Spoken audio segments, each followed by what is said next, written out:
Good morning, Mr. Stat Sensei, Mr. Spensei, and this is an assignment on hypothesis test for two sample proportions. We're not going to run the entire test, but we're going to run a whole lot of it, and we're going to basically set it up and do the conditions. The scenario is home office. A technology company is evaluating whether work from home preferences differ by gender among its employees. So we're caring about male and female responses. The company selected a random sample of 160 male employees. So good that they say random sample here, and we have 160 male employees. So our sample size one is 160. From the more than 3,300 males. All right, so now we have a population for the males that work for the company, a separate random sample of 190 females. All right, so now that we have two random samples, we know it's a two sample of some sort. And the reason we know it's proportions because we always have counts. We do not mention anything about a mean. To be a two sample T, we'd have to have an average or mean, and we don't do that. So, a random sample of 190 females was selected from the more than 7,600 females. So, this is our second population size, which we'll also need that for our conditions. Each sampled employee was asked whether they preferred working from home or working in the office. The company found that 64 of the 160 male employees, so X1 is going to be 64, preferred working at home, and 102 of the 190 female employees. So X2 is 102. So I've recorded that information here. I have 64 males out of 160 and 102 females out of 190. Now, what we don't have is our p hat 1, but we can calculate that very simple. Remember, p hat is just basically x divided by n, which is what we have here. 64 divided by 160.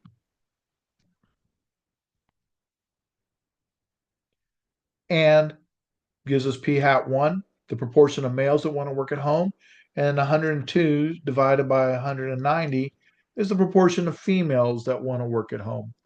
All right, so those are our female, male and females. I'll come back to the drawing here in a moment. I want to look at our hypothesis, and our hypothesis is the two proportions are equal, that there is no difference. The male proportion equals the female proportion. And they said, in our thing, they said at alpha equal 0.05, do they provide a difference? Please remember, difference doesn't say greater than or less than. It always means not equal to. So we're going to say, oh, it's not equal to. Now, I could have rewritten this, and for some people, this makes a lot more sense. HO P1 minus P2 equals 0. And that's because there is no difference. That's saying, hey, the female percentage is the male percentage is the same as the female. So if I subtract the two, I'm going to get 0. If you have $5 and I have $5, we subtract the two, we get 0. All right. So that's just saying there's no difference. And here we would write P1 minus P2 does not equal 0. It doesn't say who has more. It doesn't say that the males are more or the females are more. It just says it's not equal to 0. All right. So because we know that it's equal to 0, we're going to be centered on 0, and we're centered on the population proportion. So P1 minus P2 needs to be 0. Now, it turns out if I subtract these two, if I take 0.4 and minus 0.5368, I get a negative. So this is going to be on the negative side. So negative 0.31368. So that's P hat 1 minus P hat 2 tells me where I'm over here. But because it's two-sided, I have to shade on both sides. If it had just been a less than, I would shade here. But since it's a not equal, I have to shade to both sides. All right, so let's look at our formulas. All right, so one thing is because we're running a hypothesis test, this is our formula. sample proportion 1 minus sample proportion 2. Well, we have that. Then we have p hat c. We don't have that yet, so we have to figure that out. To do that, we're going to go x1, 64, plus 102, divided by sample size 1 plus sample size 2, so the 160 plus 190. Let's do that real quickly. So 64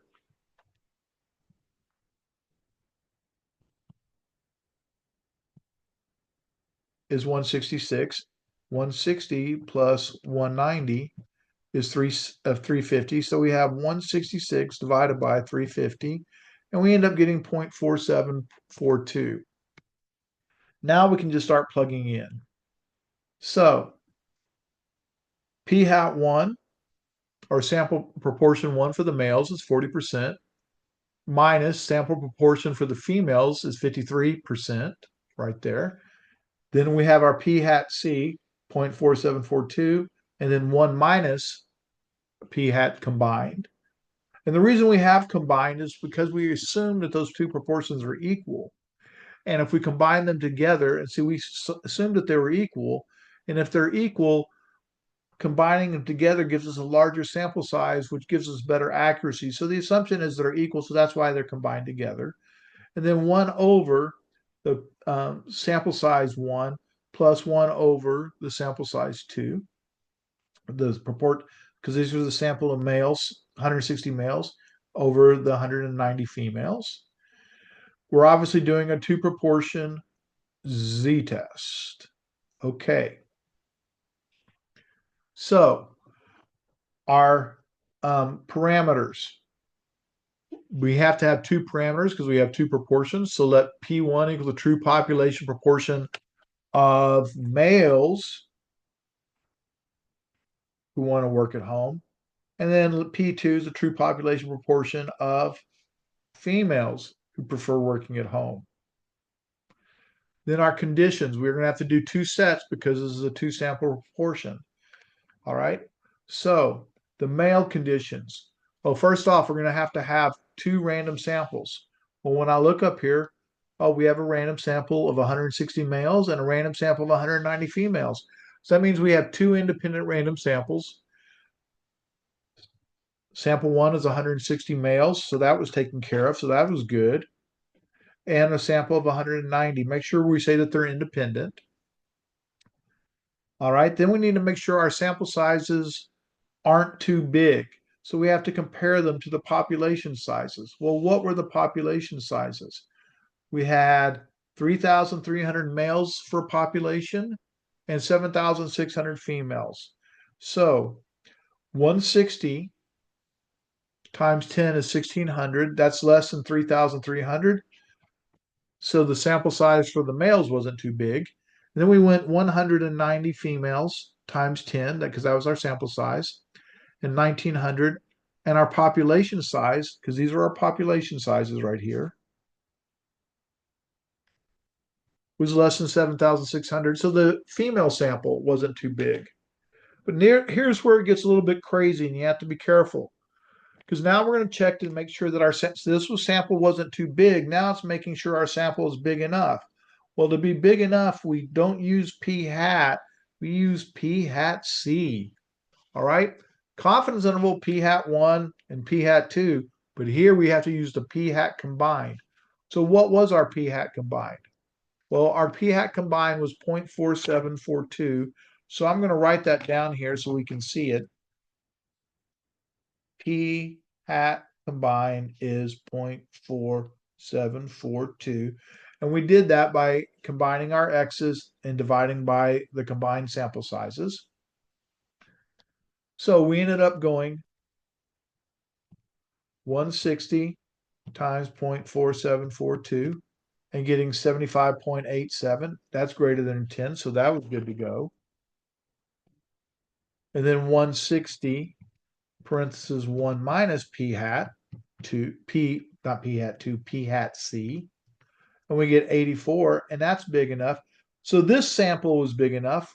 All right, is the sample for females large enough? Well, we go 190 times 0.4742. That one's big enough. and 190 times 1 minus p hat c.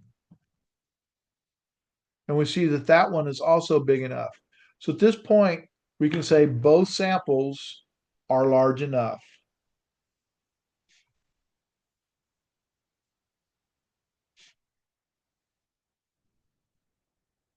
Or if you prefer, big enough. And for AP statistics, you say both samples are large enough to use the normal approximation.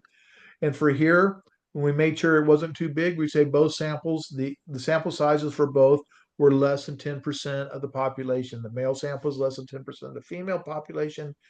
I mean, the male sample is less than 10% of the male population, and the female sample was less than 10% of the female population. All right. I hope that all helped. I hope that explained a few things. I sure appreciate you watching. Look forward to seeing you on the next one. Thank you.